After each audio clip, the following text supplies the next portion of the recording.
네, 여러분 반갑습니다. 저는 시장이 알려주는 매매 타이밍을 포착하는 주식 신호등 최진혁 대표입니다. 또 한 주간 여러분들 잘 지내셨을 거라고 보입니다. 왜냐하면 증시가 상당히 힘이 있었죠. 특히 우리나라 증시는 굉장히 힘이 좋았습니다. 자, 바로 한번 제가 준비한 내용들을 여러분들과 함께 나눠보도록 하겠습니다. 한 주간 증시 포인트를 일단 정리를 해보도록 하겠습니다. 이번 주에는 또 어떤 얘기가 나왔냐면 연준에서 금리 인상 사이클이 정점이다. 이러한 얘기를 또 시장에다가 좀 이렇게 뿌리고 있다. 뿌리고 있는 것 같아요. 이게 이제 과거에 뭐 금리 인상이 속도 조절을 할 것이다. 최근에 이런 얘기가 있었고요. 또 그 전으로 가보면은 인플레이션 피크아웃 이런 얘기들로 또 증시를 상승했던 그러한 전례들이 있는데 사실 그러한 부분들이 인플레이션 피크아웃도 아니었고요. 이번에 속도 조절도 사실 이제 파월의 얘기를 제가 이따가 준비를 다 해놨지만 파월 얘기를 들어보면은 뭐 속도 조절에 대한 얘기도 딱히 사실이 아니었습니다. 그럼에도 불구하고 지금 현재 이러한 얘기들을 연준의 금리 인상 사이클이 정점이라는 얘기들로 이제 포장이 잘 되어서 현재 증시가 상승을 그리고 이제 굉장히 좋은 힘을 보여주고 있습니다. 자, 그러면 과거로 한번 돌아가 봐야겠죠. 어떤 얘기들이 있었는지 한번 간단하게 정리를 해 보면서 또 얘기를 나눠보도록 할게요. 11월에 이제 FOMC 전후로 달러화 지수, 그러니까 이제 달러 지수라고 하고 DXY라고 하는데 이것이 이제 하락세를 보였습니다. 자, 달러 지수 DXY라는 거는 뭐냐면요. 이제 주요 6개국 통화, 뭐 유로화도 있을 수 있고 뭐 엔화 있을 수 있고요. 뭐 이렇게 여러 가지 하여튼 6개국 통화 중에서 이제 거기에 대한 미국 달러의 가치를 이제 표현한 건데요. 가치를 말하는 건데 이게 그냥 이제 뭐 간단하게 100보다 아래에 있으면은 달러가 좀 약세고 100보다 위에 있으면 달러 강세라고 보시면 됩니다. 간단하게 그렇게 보시면 되고요. 그래서 이게 9일 지난 이제 9일이죠. 그러니까 여러분들이 이거 보시고 계시는 거는 이제 11일 테니까 9일 기준, 그러니까 이제 어제 기준으로 109.618. 그래서 9월 27일 최고치가 114.106이었거든요. 그러니까 114는 굉장히 높은 수치입니다. 일단 110만 넘어가도 굉장히 높은 수치다라고 보시면 되고 뭐 환율도 그랬잖아요. 1,200원 정도에서 1,300원이 됐을 때 굉장히 높은 수치였는데 이것이 뉴 노멀, 그러니까 새로운 기준이 되면서 지금 이제 1,400원까지 올라갔다가 지금 이제 약간 떨어져서 고점 대비 많이 떨어진 거죠. 그래서 1,300원대 후반이 되었는데 이 1,400원대 후반의 환율을 보고도 우리는 많이 하락했네. 왜냐하면 1,400원대를 계속 보다가 1,300원대를 보니까 좀 하락한 것 같이 느껴지는 게 사실입니다. 근데 이제 달러 지수도 비슷해요. 계속해서 이제 110을 넘어선 상태로 계속 있다가 109자를 보니까 고점 대비해서 많이 하락한 느낌, 크게 하락한 느낌을 받고 있거든요. 근데 여전히 110 정도면은 달러 지수가 굉장히 높다라고 여러분들이 좀 이해를 하시고 판단을 하셔야 되는 건 사실입니다. 자, 어쨌든 그런데 금리 인상 사이클 막바지 국면이다라는 얘기가 이제 왜 나오고 있냐면 금리 인상 속도의 논쟁을 했었죠. 근데 그보다 최종 금리 수준과 관련된 논란이 나타나고 있습니다. 지금 현재 최종 금리 수준이 몇 퍼센트일 것이냐. 이것이 이제 오히려 새로운 또 관점, 새로운 논점이 되고 있잖아요. 이제 이 얘기 자체가 금리 인상 사이클이 막바지 국면에 진입하고 있음을 좀 시사하고 있다. 요렇게 판단하고 있는 것 같아요. 자, 그래서 미국 달러 지수를 보시면 이제 일봉에 제가 체크를 해놨는데 여기 이 109 정도, 그러니까 110이라고 보시면 될 것 같아요. 110 정도에서 돌파를 강하게 해줬고요. 그 다음에 지지하고 다시 상승했다가 현재 이게 이제 지지를 할지 아니면 이대로 하락을 할지 이건 뭐 아무도 뭐 알 수 없겠지만 어쨌든 지금 현재 그 정도 위치에서 110 정도를 기준인데 이제 109 정도로 일단 하락을 한 거는 현재 사실이다. 이렇게 체크를 여러분들이 하시면 될 것 같습니다. 자, 그러면은 다음으로 넘어가서 이게 이제 지난주의 관점이었습니다. 지난주에 이 FOMC가 있기 전에 제가 영상을 촬영을 했었는데 지난주에 이런 얘기가 있었죠. 12월에는 금리 인상폭의 완화를 고민할 것이다라고 하면서 증시가 이제 상승의 힘을 보여줄랑 말랑 했었습니다. 자, 얘 그 내용을 좀 보시면 연준에서 예상대로 11월에 0.75 했죠. 어쨌든 하고 난 다음에 12월부터는 인상 속도 조절을 고민할 것이다라는 관측이 나오면서 일단은 연준이 11월에는 예상대로 4연속 자이언트 스텝을 단행할 계획이라고 보도를 했습니다. 이 보도가 맞았고요. 동시에 연준이 12월에는 뭐 작을 것이다. 그보다 작을 것이다. 0.5나 0.25를 얘기하는 것 같은데 일단은 0.5 정도로 현재 뭐 패드워치라는 곳에서 이제 패드워치라는 곳은 여러분들 다들 아시는 분들은 아시겠지만 연준에서 금리 인상을 얼만큼 할 것이냐라는 거를 시장 참여자들이 투표를 합니다. 거의 다 맞다고 보시면 돼요. 거의 다 맞는데 지금 현재는 12월에 0.5를 할 것이다 라는 게 0.75를 할 것이다 보다 압도적으로 높은 상황입니다. 이건 계속 실시간으로 바뀌긴 해요. 현재까지는 그렇습니다. 자, 어쨌든 이러한 월스트리트 저널의 속도 조절론이 이제 나왔고요. 근데 문제는 이제 인플레이션이 떨어진 것도 아니었거든요. 오히려 지난 13일 10월 13일이죠. 10월 13일 발표한 9월 CPI를 통해서 인플레이션이 장기화될 수 있다는 점이 확인되었습니다. 그래서 이제 이게 이번 주라고 했는데 이제 이게 과거 자료를 제가 이제 다시 보여드리는 거니까 9월 개인 소비 지출도 6.3% 올라서 전월보다 오히려 상승폭이 커질 것으로 보고 있는데 뭐 전월과 비슷하게 6.2 정도로 똑같이 나왔어요. 똑같이. 자, 그리고 나서 이 근원 개인 소비 지출 물가 지수라는 게 또 있습니다.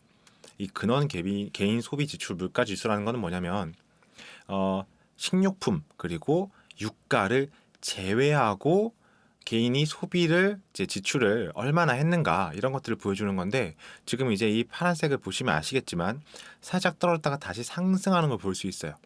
자, 그러면 전년 대비해서 이렇게 올랐다. 이렇게 5.2%가 전년 대비해서 올랐잖아요. 실제 5.1%가 올랐다는 얘기는 작년의 이맘때에 보다 올해 이맘때에 돈을 더 많이 썼다는 거잖아요. 그런데 이게 경기가 좋은 상황에서는 그럴 수 있어요. 돈을 더 많이 쓰고 소비를 더 많이 하는 건데 지금 현재 경기가 좋다라고 말할 수 있는 부분은 분명히 너무나도 분명하게 아니잖아요.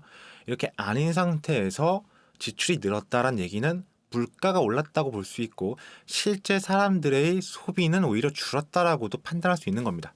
자, 그래서 이 개인 소비 지출 물가 지수는 양면이 있다라고 제가 체크를 한 게 방금 전에 설명해 드린 것처럼 전년 대비 개인 소비 지출이 늘었다는 얘기는 좋게 해석하면 경기가 좋다고 볼 수 있지만 경기 침체기, 지금 경기 침체기잖아요. 지금 경기 침체기에는 경기 침체의 심화 및 그에 따른 그 해당국의 통화 가치 하락으로도 연결될 수 있습니다. 즉 경기가 좋지 않은데 지출이 늘었다는 것은 물가가 올라갔다는 것을 의미하기 때문에 현 시점 PCE 그러니까 개인 소비 지출이 높은 것은 좋다고 표현하기 좀 애매하죠. 높은 것은 명백히 현재로서는 악재다. 인플레이션이 잡히지 않았기 때문에 이렇게 보시면 될 것 같습니다. 자, 계속해서 이제 좀 더 현재의 상황들을 다시 한번 되짚어 보면요. 연준에서 속도 조절론이라는 게 계속해서 나오고 있잖아요. 연준에서가 아니라 연준의 속도 조절론이 계속해서 나오고 있는 이유를 찾아보면요. 영국의 연기금 사태가 있을 수 있고요. 그 다음에 많은 기업의 어닝 쇼크도 있을 수 있고 최근에 조금 더 추가를 해보면은 기업에서 굉장히 많은 인원의 감축을 한다고 하죠. 그 부분도 요즘 많이 나오고 있습니다. 뭐 페이스북도 메타죠. 메타도 그렇고 기타 빅테크 기업들 최근에 코로나로 인해서 유동성이 많이 풀리면서 빅테크 기업이 굉장히 많은 성장을 했습니다. 그런데 그러한 기업들이 지금 현재 상황에서 안 좋아지고 있기 때문에 인원 감축을 통해서 돈의 조달 이런 것들이 좀 힘든 부분들을 그래도 조금 어떻게 해결해 보려고 하는 노력들 그런 것들이 보이고 있어서 최근에 메타의 실적이 되게 안 좋게 나와갖고 그 주가가 굉장히 많이 하락을 했다가 뭐 감축을 한다, 인원 감축을 한다는 얘기를 듣고 5% 이상 상승을 하기도 했었습니다. 자, 아무튼 연준이 왜 속도 조절론을 꺼냈나에 대해서 조금 더 얘기를 나눠보면 영국 상황을 좀 예로 들 수 있어요. 이 영국의 연기금 사태에 설명을 계속 해드렸지만 한 번 더 설명해드려 보도록 하겠습니다. 영국 사태를 간단하게 정리를 해보면은 영국 정부에서 좀 이렇게 그 경제 상황 이런 것들이 좀 안 좋으니까 감세 정책을 하게 됩니다. 감세 정책을 하게 됐는데 이 감세 정책이라는 것은 잘 생각해 보면은 그만큼 이제 감세를 했으니까 돈이 없을 거 아닙니까? 그래서 그 돈을 다시 이렇게 들이기 위해서 국채를 발행하게 됩니다. 정부에서 국채를 발행하게 돼요. 그러면 국채가 발행이 되면은 그만큼 공급이 늘어난 거니까 국채 가격이 하락하게 되겠죠. 국채 가격이 하락하게 되면 어떤 일이 벌어지냐면 영국의 연기금이 반대행보라고 제가 체크를 해놨는데 연기금이 이 영국 정부의 국채를 가지고 굉장히 레버리지 투자를 많이 해놨습니다. 이 레버리지 투자를 되게 크게 해놨기 때문에 뭐 한 그 증거금 뭐 10%, 20%이 정도를 가지고 굉장히 큰 레버리지를 해놨는데 정부에서 갑자기 국채를 발행을 해버리면은 가격이 떨어지게 되죠. 그러면은 그 영국 연기금의 레버리지 투자를 한 그 국채 가격이 떨어지면서 마진콜 증거금을 더 채워 넣어라. 안 그러면은 이제 청산당할 수 있으니까 그런 이제 위기가 닥치게 되는 겁니다. 이제 반대 행보죠. 그 두 개가 그러면 자 그래서 영란은행, 영국 중앙은행에서 어쩔 수 없이 개입을 하게 된다. 이 개입은 뭐냐면 다시 그 국채를 은행에서 사주는 거예요. 매입해 주는 겁니다. 그렇게 해서 연기금을 이제 좀 방어해 주는 이러한 영국 사태가 있었습니다. 만약에 이 영국 사태가 이 연기금이 막 파산을 하고 청산을 당하고 그러면은 이제 줄도산이라고 하는 엄청난 위기가 있을 수 있었는데 지금 현재로서는 일단 뭐 급한 불은 끈 상황이다. 이렇게 체크를 좀 해보시면 될 것 같습니다.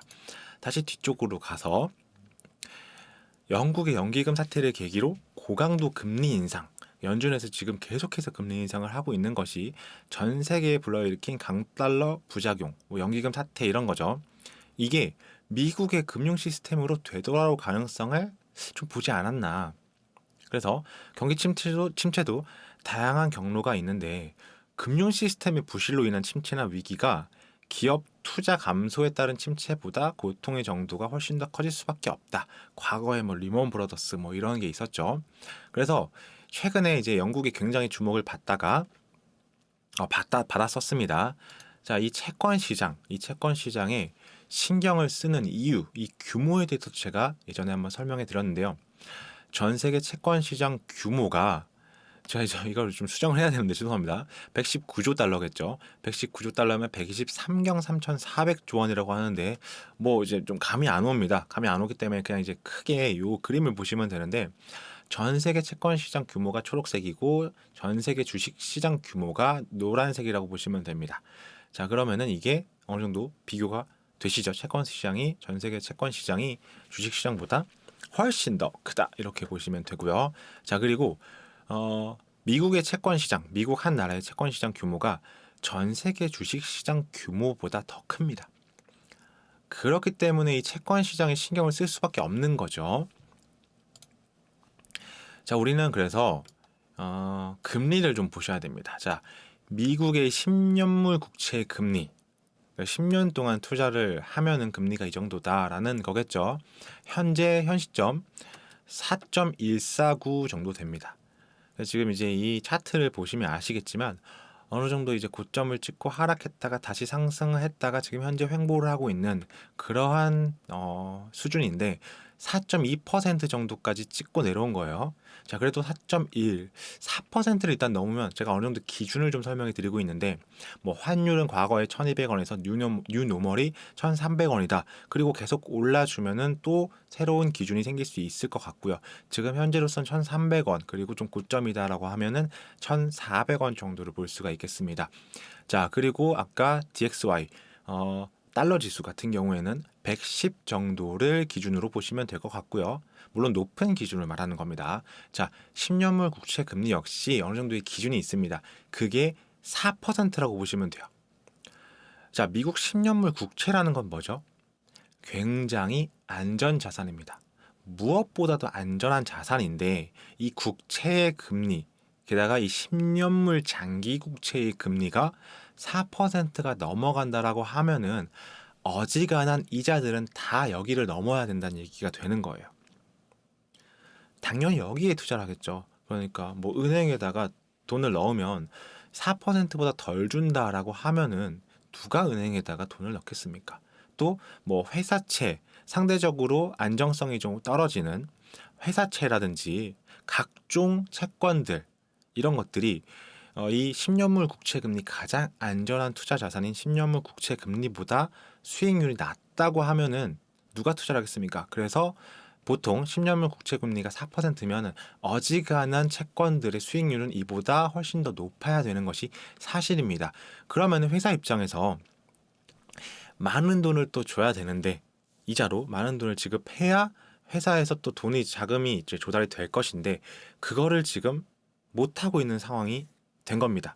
돈이 많이 또 유동성이 흡수가 되고 있고, 게다가 10년물 국채 금리가 4%가 넘어가고 있고, 그리고 회사에서 만약에 뭐 5, 6%또 6, 7% 이렇게 회사채를 발행한다고 한들, 이거를 좀 안전하다고 생각하지 못해서 사람들이 또 그 회사채를 사지 않고, 만약에 사준다고 하더라도 그 정도의 이익을, 그 정도의 그 금리를 감당할 정도의 회사에서 수익이 날, 이러한 것도 뭔가 단언하지 못하고, 이런 부분들이 좀 겹치고 있는 게 현재의 어떤 그 경제 시장 라고 보시면 좀 좋을 것 같습니다.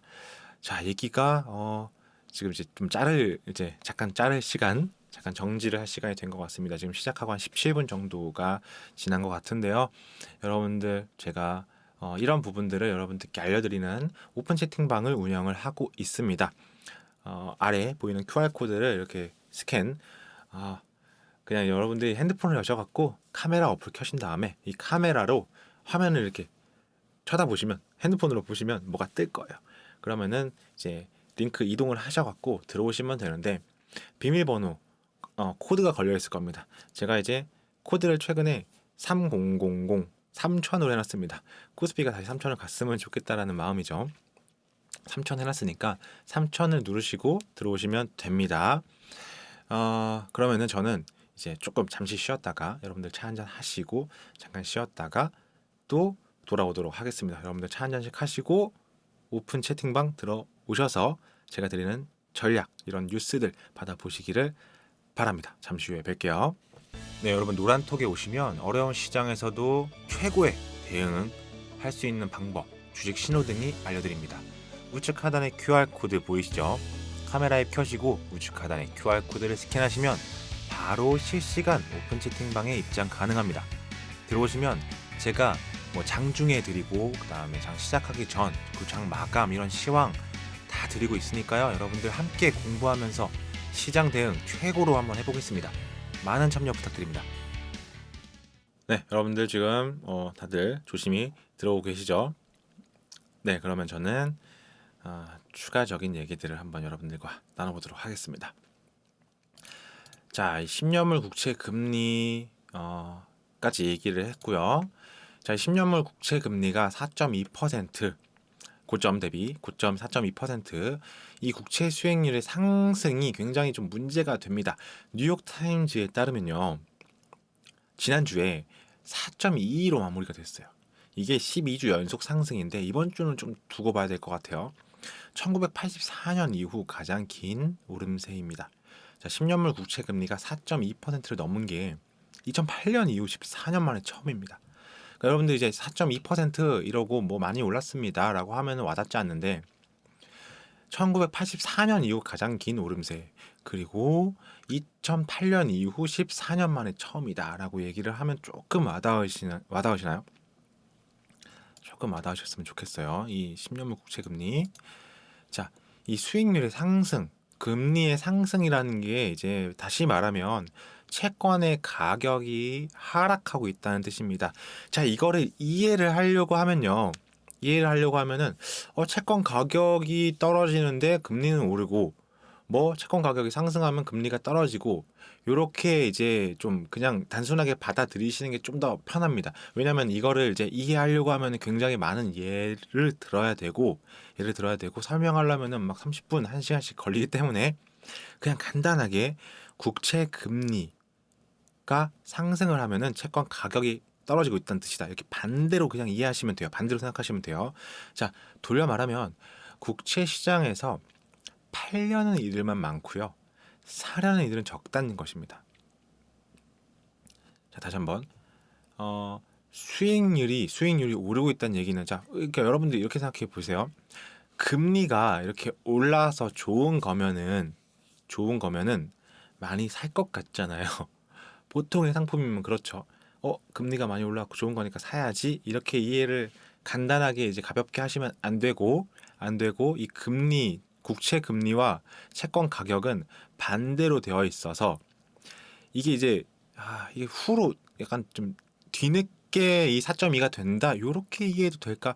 조금 조심스럽긴 한데요, 여러분들. 이거를 이해하려면은 자, 채권 가격이 어쨌든 하락하고 있다는 뜻은, 채권 가격이 하락하면은 국채 시장에서 팔려는 이들만 많은 겁니다.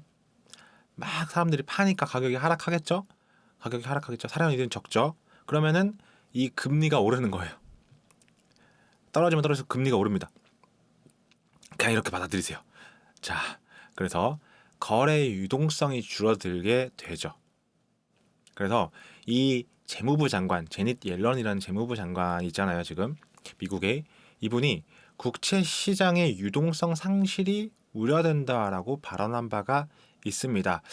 이걸 제가 설명하면서 여러분들께 조금 이해를 돕기 위해서 방금 전에 했던 얘기를 좀 해드려야 될 것 같은데, 뭐 회사채들 요즘 이 뉴스를 제가 준비를 좀 못했는데, 아마 시간 관계상 못할 것 같아서 준비를 하지는 못했는데 다음 시간에 한번 다뤄보도록 할게요. 회사채에 대해서.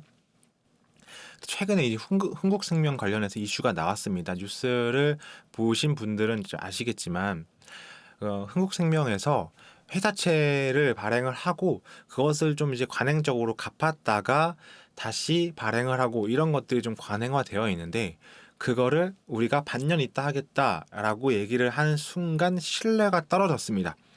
이것이 이제 흥국생명 사태를 정말 간단하게 요약을 한 건데, 이 국채 금리가 이제 후행성이라고 여러분들이 좀 체크를 해도 된다고 제가 얘기를 한 것이, 자, 채권, 이 흥국생명을 예를 들어볼게요. 이렇게 흥국생명 예 말고 어떤 이제 그 회사가 있고, 좋습니다. 어떤 회사가 있고 이 회사에서 채권을 발행을 해요. 회사채를 발행을 하는데 사려는 사람이 없어요. 그러니까 팔려는 사람만 있으니까 계속해서 이 채권의 가격이 떨어지는 겁니다. 계속해서 떨어지고 이 회사에서는 금리를 막 높여야 사람들이 살까 말까 하다. 이렇게 받아들이시면 조금 이해가 좀 쉬우실라나? 네, 좀 쉬울 것 같네요. 네. 자, 그래서 어쨌든 간에 이 국채 시장의 유동성 상실이 우려된다라고 말하는 것은 그만큼 이 국채 시장에서 국채를 사려는 이들이 적다. 제가 지금 이걸 가지고 좀 오래 얘기를 하고 있는데 빨리 넘어가도록 하겠습니다. 자, 미국의 국채는 사실상 금융시장에서 돈이기 때문에 이 유동성의 상실이 돈이 돌지 못한다는 것입니다. 한번 막히면 문제가 커질 수 있다. 이거는 이제 우리나라에서는 이미 살짝 이 리스크가 현실이 되고 있어요. 자, 그런 부분 때문에 속도 조절론이 나오고 있다. 증시가 좋은 흐름을 보이려면 우선 채권 시장이 좀 안정돼야 합니다. 채권 수익률이 상승하는 근본 원인이 연준의 금리 인상이잖아요. 그래서 금리 인상 속도가 조절된다는 기대는 긍정적인 영향으로 꼽혔었죠. 그리고 나서 파월이 여러 가지 발언을 했는데 좀 이따 보도록 하겠습니다. 자, 미국 국채 10년은 지금 현재 4.14이고요. 3개월 국채는 4.19입니다. 자, 그러면은 미국 10년물과 3년물이 있습니다. 그러면 어떤 게 지금 현재 더 높죠? 수익률이? 3개월 게 더 높죠. 자, 근데 여러분 생각해 보세요. 짧은 투자의 채권과 긴 호흡의 투자 채권이 있는데, 짧은 게 돈을 더 많이 준다고 하면 여러분들은 긴 채권에 투자하시겠습니까? 짧은 채권에 투자하시겠습니까?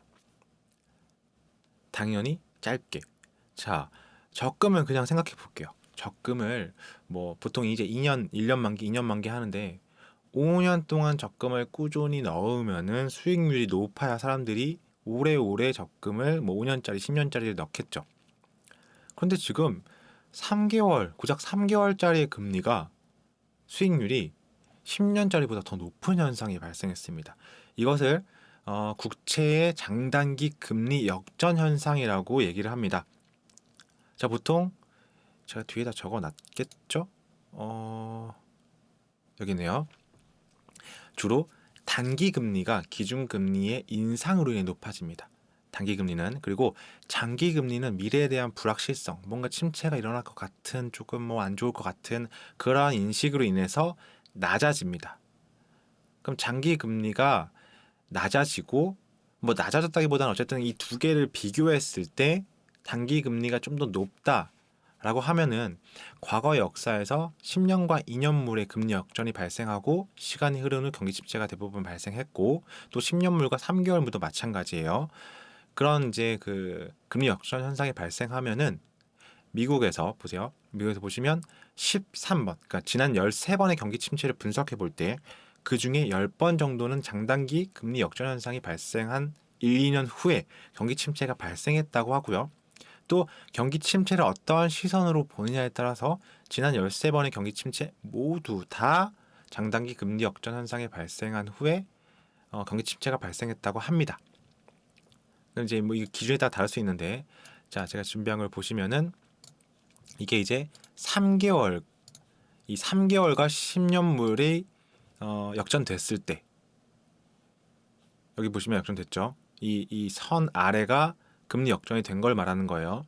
금리 역전이 되고 이 회색 줄이 경기 침체입니다.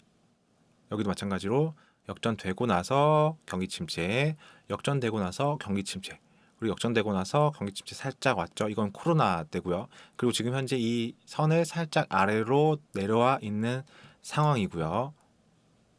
자, 그리고 이번에는 2년물, 그러니까 10년물과 2년물은 격차가 더 커요. 지금 현재 2년물 국채는 4.67% 정도가 됩니다. 10년물이 4.14이고요. 자, 그래서 이거는 2년물과 10년물의 경기 그 장단기 금리 역전이 일어났을 때 경기 침체를 보여주는 표고요. 여기서 경기 침체가 일어나고 자, 전에 보시면은 10년물과 2년물 금리가 역전됐고, 역전되고 나서 경기 침체, 역전 살짝 됐죠. 되고 나서 경기 침체. 그리고 지금 이때 이 코로나 때는 역전이 이 2년물이랑은 좀 안 됐었던 것 같아요. 보시면. 그리고 나서 지금 현재 상황입니다. 쭉 빠져 있죠. 이 상태. 그리고 얼마 후, 짧게는 내년 한 6월 정도, 뭐 4월에서 6월 정도가 경기 침체가 올 수 있다. 이 표만 보면은 지금 현재 그러한 상황이다. 이렇게 여러분들이 체크할 수 있을 것 같습니다. 그래서 이제 장단기 금리 차 이런 얘기를 좀 했고요. 문제는 제가 이제 뭐 여러 가지 조금 안 좋은 악재들을 얘기를 하고 있는데, 사실이 좀 그렇거든요. 제가 또 이 지금 그 시간을 보니까 지금 28분 정도를 지나고 있는데, 현재 시장에서 악재가 해소된 부분이 별로 없습니다. 사실은 불확실성이 굉장히 지속되고 있는데, 이거를 어느 정도의 선 반영으로 볼 것이냐, 이것이 지금 좀 중요한 것 같아요. 뒤에 거부터 좀 먼저 여러분들께 해드려야 될 것 같은데, 자, 그 전에 여러분들 한 번 더 제가 좀 안내를 좀 해드려야 될 것 같아요. 자, 밑에 보시면은 시장이 알려주는 매매 타이밍을 포착하는 주식 신호등 최진영 입장이라고 되어 있고, 오른쪽에 QR코드가 있는데, 이 QR코드를 여러분들 핸드폰 여셔갖고 이렇게 카메라 여셔갖고 보시면은 이동하게 됩니다. 저희 이제 그 오픈 채팅방을 이동하게 되고, 무료로 진행이 되고 있으니까 여러분들 편하게 들어오셔갖고 제가 드리는 뭐 이러한 어떤 뉴스들 그리고 시황들 보시면 좋을 것 같습니다. 시장을 좀 판단하고 전체적인 상황들을 좀 한눈에 볼 수 있게 여러분들께 도움을 드리고 있으니까 들어오셔갖고 조금 이제 함께 하시면 좋을 것 같아요. 한 번 더 여러분들 안내 드리고 추가적인 얘기들 나눠보도록 하겠습니다. 네, 어서 들어오시길 바랄게요. 네, 여러분 노란톡에 오시면 어려운 시장에서도 최고의 대응할 수 있는 방법, 주식 신호등이 알려드립니다. 우측 하단에 QR코드 보이시죠? 카메라 앱 켜시고 우측 하단에 QR코드를 스캔하시면 바로 실시간 오픈 채팅방에 입장 가능합니다. 들어오시면 제가 뭐 장중에 드리고 그 다음에 장 시작하기 전, 그 장 마감 이런 시황 다 드리고 있으니까요. 여러분들 함께 공부하면서 시장 대응 최고로 한번 해보겠습니다. 많은 참여 부탁드립니다.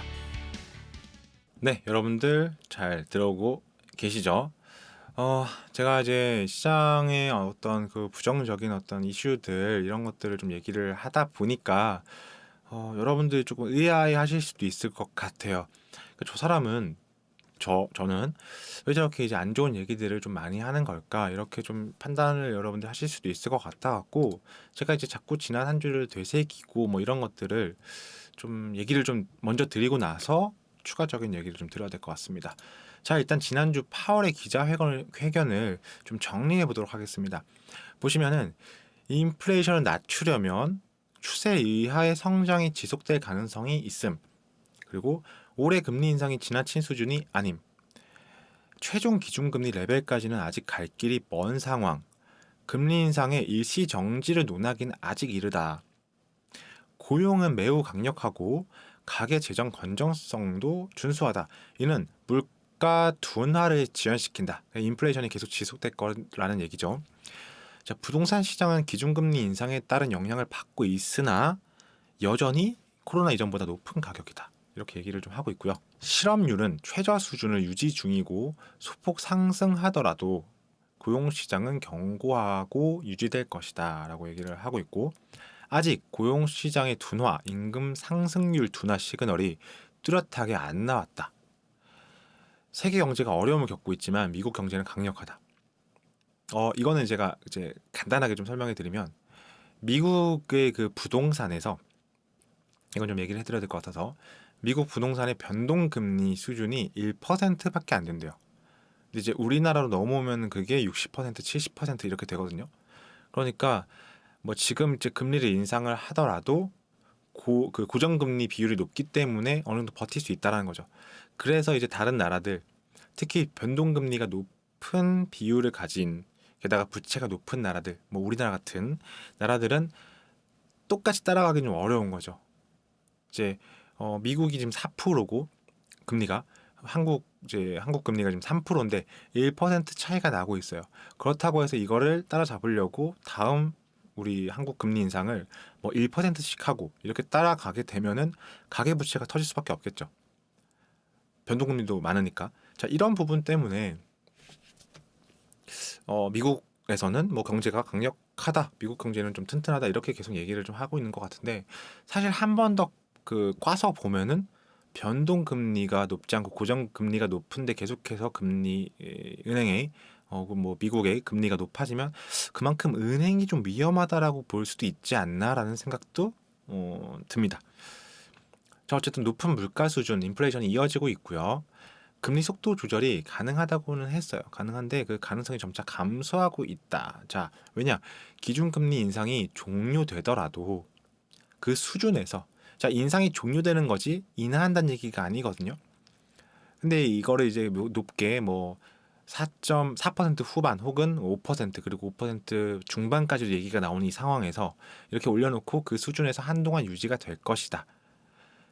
자, 지금 현재 기준금리를 어느 정도 뭐 올릴 것이다, 뭐 긴축을 어떻게 할 것이다, 이런 부분들은 증시에 좀 반영이 된 것 같아요. 반영이 된 것 같은데, 어느 정도 올려놓고 계속해서 경기 침체들이 이어지게 되고 실제로 그런 것들 타격이 오고, 여기까지는 우리가 좀 바라보기가 좀 어렵지 않나, 이런 생각을 해봅니다. 자, 최근에 증시 관련된 경제 뉴스들만 보더라도 좋은 얘기들이 사실은 거의 없거든요. 거의 없고 이런 얘기들만 좀 많이 나오고 있어요. 금리가 계속해서 올라갈 거고, 제가 이제 제 마지막에 얘기를 해드리려고 한 부분들이 있는데, 이것들도 좀 얘기를 좀 먼저 해보면, 제가 이제 마무리할 때 이 내용을 얘기해 드리려고 했는데, 제가 이 내용을 우리 오픈 채팅방에서 해드린 내용을 여기도 이제 그 방송에서도 한번 얘기를 해드리려고 합니다. 현재 이제 남아있는 불확실성에 대해서 좀 얘기를 해보려고 하는데요. 어, 첫 번째로는 7차 뭐 북한 핵실험의 시기, 이 핵실험을 뭐 할 것이냐 말 것이냐 이러한 불확실성도 있고요. 그 다음에 러시아에서 뭐 전술핵을 쓸 것이냐 말 것이냐 이러한 불확실성도 현재 남아 있어요. 그러니까 해결되지 않았다는 거죠, 아직. 자, 그리고 미국 중간 선거의 결과가 지금 계속해서 이제 발표가 되겠지만 앞으로 글로벌 증시에 어떤 영향을 미칠 것인가.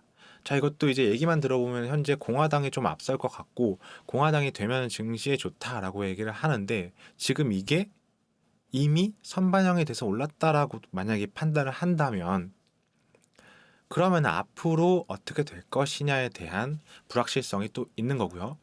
자, 그리고 현재 금리, 미국 금리가 속도 조절을 떠나서 어쨌든 여전히 올라갈 리만 남아있는 건 사실입니다. 아직까진 그죠? 이것이 주식시장에 얼마나 반영되어 있는가. 이러한 불확실성과 선반영 이런 얘기들을 좀 드리고 싶은데 지난주에 FOMC 이전에 그리고 이 방송에서 제가 이런 말을 좀 했습니다. 여러분들 중요한 것은 속도 조절이 아니라 최종 금리의 상한선이다라고 이제 얘기를 해드렸는데 이후 파월의 말을 정리해 보거나 여러 이제 뭐 뉴스들을 종합해 보면은 제가 이제 얘기해 드린 거 그대로 금리의 속도보다 최종 금리가 중요하다 이런 얘기들이 많이 나오고 있죠. 그리고 이를 얼마나 유지할 것인가 이것이 현재 연준의 기조인 건 확실해 보입니다. 자, 그래서 기준금리의 상승 그리고 강달러 등이 미국과 글로벌 경제에 미치는 영향이 굉장히 여러 가지가 있겠죠. 그런데 이제 아까도 설명해 드렸던 걸 지금 다시 한번 얘기해 드리면 뭐 채권도 있을 수 있고 그다음에 주택 가격, 주택 담보 대출 이런 것들도 있을 수 있잖아요. 미국의 변동금리 수준은 1%, 한국은 70%. 그래서 미국은 금리 인상의 여파가 상대적으로 작을 수 있고 우리나라는 심각한 부채 그리고 주담대 변동금리 비율이 너무 높아서 한에서 금리를 올리고 있지 못하는 상황입니다. 그러니까 미국이 좀 튼튼하다고 해도 우리나라는 지금 뭐 이런 부분도 있고 그다음에 레고랜드, 흥국생명, 기타 등등 여러 가지 문제들이 조금 혼재해 있는 상황이죠. 자, 국채 얘기도 빼먹을 수 없잖아요. 현재 미국 국채 시장의 유동성이 역사적으로 정상 수준을 밑돌고 있다고 합니다.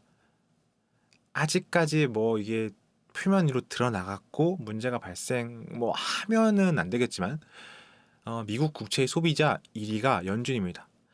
당연하겠지만 연준이에요. 그런데 다들 아시다시피 QT 이거는 이제 국채를 연준이 갖고 있는 국채를 다시 팔아서 달러를 이렇게 흡수하는 거를 말해요. QT를. 그래서 국채를 매도를 계속 하고 있습니다. 그리고 다음 보유량이 많은 중국, 일본 등도 지금 현재 강달러에 맞서서 미 국채를 계속해서 매도 중이죠. 그래서 국채를 계속해서 매도를 하면 아까 어떤 일들이 벌어지는지 설명을 간단하게 해드렸고요. 이래서 영국과 비슷하게 미국 재무부에서도 바이백 그러니까 국채를 다시 매수해 준다. 이 바이백을 검토한다는 뉴스와 함께 연준의 긴축 속도 조절론에다 기름을 막 부었었는데 지금 돌이켜 보면은 파월은 또 긴축 속도 조절에 다시 한번 뭐 그러지 않을 것 같다라고 방점을 찍었습니다. 분명히 찍었어요. 자, 아무튼 불확실성을 조금 이제 열거해 봤는데 그럼에도 우리 증시가 굉장히 강하잖아요.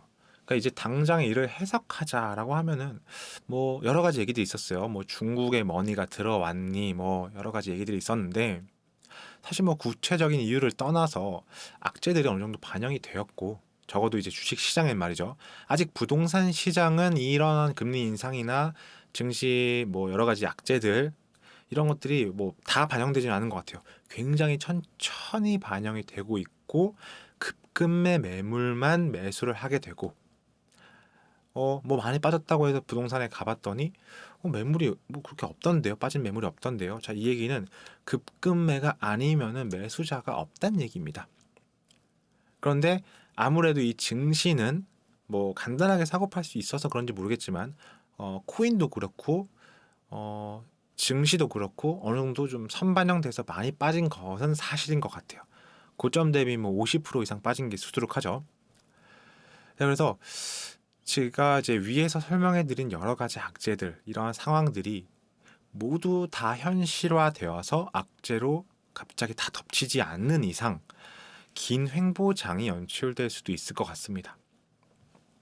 지금 여기서 뭐 하락을 하고 갑자기 이제 여기서 갑자기 치고 올라가고 막 오르기보다는 조금 긴 횡보장이 연출될 수도 있고 만약에 이렇게 되면은 이 지루한 횡보장 속에서 테마 장세가 형성될 수도 있다고 생각합니다. 자, 어쨌든 여러 가지 얘기들을 제가 해드렸는데 이 포인트가 뭐냐면 제가 이런 얘기들을 해드리는 포인트가 뭐냐면 지금 현재의 상승이 추세를 돌리는 추세적 상승이냐 아니면 기술적 반등이냐 이 부분을 좀 봐야 됩니다. 이 두 가지에 따라서 여러분들의 전략이 완전히 달라져야 됩니다. 자, 악재와 호재는 차트에 이미 다 녹아 있습니다. 자, 제가 지금 하는 얘기들을 잘 들어주시면 감사하겠습니다. 제가 지금부터 한번 차트를 보면서 추가적인 설명을 좀 들어보도록 하겠습니다. 자, 보시면은 지금 이거는 나스닥 차트거든요. 나스닥 차트. 자, 제가 이제 과거랑 조금 다른 점을 찾아봤더니 이 초록색 이 원이 이게 뭐냐면 파월이 잭슨홀 미팅에서 굉장히 안 좋은 발언들, 강한 매파적인 발언들을 하고 나서 그 다음부터 이렇게 쭉 빠진 겁니다. 증시가. 뭐 나스닥뿐만이 아니겠죠. S&P 500도 이렇게 빠졌고요. 다우존스도 이렇게 빠졌습니다. 그 이후에 강력하긴 하지만 어쨌든 굉장히 많이 하락을 했어요. 그래서 이러한 부분들이 악재로 녹아 있고, 그리고 선반영 이런 부분들로 봤을 때 이제 좀 악재가 끝난 것 같다라고 해서 지금 현재 이런 상승을 보여주고 있는 게 차트에 현재 녹아 있습니다. 물론 나스닥은 조금 힘이 약하긴 해요. S&P 500은 이 정도 상승을 했고, 그 다음에 뭐 우리나라 증시를 보면 자, 코스피 차트인데요. 이렇게 하락을 하고 나서 이게 이제 8월 중순이니까 잭슨홀 미팅이 8월 후반쯤에 있었으니까 이 8월 후반쯤부터 많이 하락을 했습니다. 많이 하락을 하고 난 다음에 지금 현재 뭐 FOMC에서 좀 안 좋은 8월에 안 좋은 얘기를 해도 오르고 있고, 그 다음에 뭐 이래도 오르고 저래도 오르고 하는 정말 킹스피라고 표현해도 될 정도로 가장 강력한 모습을 보여주고 있는데, 제가 이제 이 파란색 선을 그어놨거든요. 이 파란색 선이 추세입니다. 하락할 때 이 추세인데 지금 현재 이 파란색 선을 위로 올라왔어요. 일봉상 올라왔고요. 자, 그리고 또 조금 재밌는 부분은 보시면은 이 녹색 선 보이시나요? 이 녹색 선. 뭐 자세히 안 보이시겠지만 녹색 선이 이제 121선인데 이 녹색 선을 처음 돌파를 했어요. 이 하락 추세 속에서. 한 번도 올라간 적이 없죠, 보시면. 근데 처음 이렇게 돌파를 했습니다. 자, 그러면 지금 여기를 지지해주고 계속해서 상승을 보여줄 것이냐, 아니면은 여기서 윗꼬리를 달고 내려와 줄 것이냐, 이런 부분들을 여러분들이 좀 체크를 하시고, 그 이후로는 이 5일선, 단기적으로 5일선 보시면 되고요. 주봉을 봐도 굉장히 좋은 건 사실입니다. 주봉을 보셔도 이 노란색 선 보이시죠? 이 노란색 선이 이렇게 떨어지고 있는데, 떨어지고 있는 와중에 처음으로 주봉상 이렇게 올라서서 지지를 받고 있습니다. 굉장히 긴 하락이에요. 지금 보시면은 거의 뭐 2021년 6월부터니까 1년하고도 7, 8, 9, 10, 11월 거의 뭐 1년 6개월, 1년 반 정도를 내리 하락을 하고 있는데, 물론 그 와중에 이러한 상승들, 기술적 반등의 상승들이 있었는데, 지금 이게 기술적 반등이다라고 하면은 여기서 이렇게 꺾여 내려올 거고요. 아니면은 여기서 그대로 치고 올라간다라고 하면 추세를 돌리는 건데, 저는 근데 아래도 위도 아니다, 횡보 쪽으로 지금 현재 보고 있는 겁니다.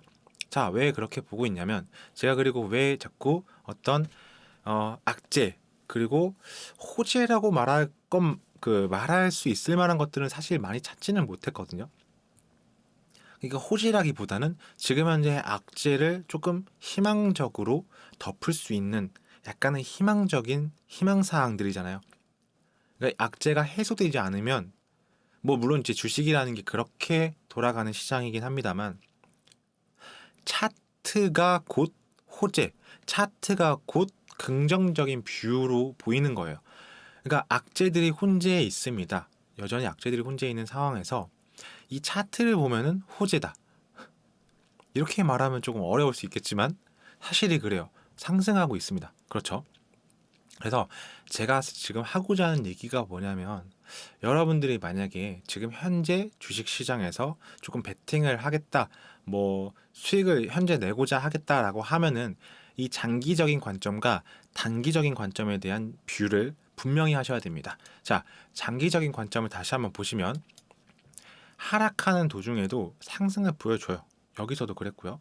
여기서는 길게 횡보를 하다가 결국에 이제 이평선이 모이고 빠지는 모습, 그리고 그대로 빠지는 게 아니라 상승을 또 보여주고, 그리고 다시 하락을 하다가 여기서 또 그대로 내려가는 게 아니고 다시 한번 상승을 보여주고 있잖아요. 그러니까 이거를 만약에 이 점과 이 끝점만 보시면은 명백한 하락입니다. 그래서 이 하락의 추세가 끝나고 확실하게 상승 추세를 돌리는 것을 여러분들이 확인하셨다면 장기적인 투자로 끌고 갈 수가 있어요. 어쨌든 추세가 바뀌면은 내가 지금 뭐 보세요. 내가 지금 이렇게 떨어질 때 샀더라도 이걸 이제 거꾸로 여기서 봐야겠네요. 상승 추세로 바뀌면 이렇게 하락을 할 때 사더라도 결국에 이 끝 지점을 보면 상승해 있고요. 여기서도 마찬가지죠. 여기서 이제 횡보를 해서 내가 지금 산 게 이러다가 빠지면 어떡하지? 라고 하지만 갖고 있어 보면 결국에는 이렇게 상승해 있다. 그런데 반대로 이 하락 추세에서는 지금 현재 이 상황에서 어떻게 될지 모르겠지만 내가 이렇게 하락을 할 때 매수를 했어요. 하락을 할 때 매수를 다시 이렇게 상승을 할 때 매수를 했지만 지금 이 상승할 때 매수를 했다가 하락을 하면은 끝 지점 결과만 보면은 지금 현재 하락을 하고 있는 추세 속에 있기 때문에 결과적으로 손실인 거죠. 그러니까 이 부분을 체크하셔서 내가 장기적으로 어떤 뷰로 볼 것이냐, 장기적인 게 추세를 돌렸느냐 아니면 추세를 돌리지 못했느냐. 그렇다면 추세를 돌렸다면 나는 장기적으로 투자를 할 것이고 추세를 돌리지 못했다고 하면은 단기적인 뷰로 보셔야 하는 겁니다. 다시 한번 단기적인 거 간단하게 알려드릴게요. 자, 지금 현재 추세가 상승으로 돌아섰냐? 절대 그렇지 않습니다. 정리해 드릴게요. 일봉상에서는 121선을 지지하는 체크를 먼저 하시고 만약에 체크를 하셨는데 일봉상 121선을 지지하지 못한다라고 하시면 간단하게 5일선 보시면 됩니다. 그리고 주봉상은 21선을 체크하시면 돼요. 이러다가 갑자기 악재가 나와서 뭐 하락할 수 있잖아요. 그러면은 21선을 지지하는지를 체크를 하시고 대응을 해주시면 적어도 어느 정도 리스크 관리 될 것입니다. 자, 마지막으로 월봉 보겠습니다. 월봉 같은 경우는 이 5일선을 체크하시면 돼요. 보시면은 상승할 때 5일선 위에 있으면은 상승, 그리고 하락할 때는 5일선 아래에서 계속해서 하락하는데 지금 현재 이렇게 5일선 위로 올라와 있습니다. 물론 여기도 자세히 보시면 5일선은 올라왔다가 윗꼬리다고 떨어졌고요. 여기서도 5일선 위에서 시작했는데 아래로 크게 하락을 했었고요. 이 부분에서도 살짝 올라왔다가 하락한 적이 있어요. 자, 지금 여기서 어떻게 될지는 모르겠으나 제 예상은 이런 부분을 사실 보고 있습니다. 이렇게 보면은 지금 이렇게 위아래로 크게 흔들리는 것 같은데 좀 길게 보면 어떻습니까? 길게 보면 박스권, 이런 박스권, 지금 현재도 이렇게 옆으로 박스권의 형태가 나올 것 같은 그러한 부분을 보고 있으니까 여러분들이 이제 리스크 관리를 위해서 제가 지금 코스피에서 알려드린 이러한 부분들 체크를 하셔갖고 대응을 좀 하시면 좋을 것 같고요.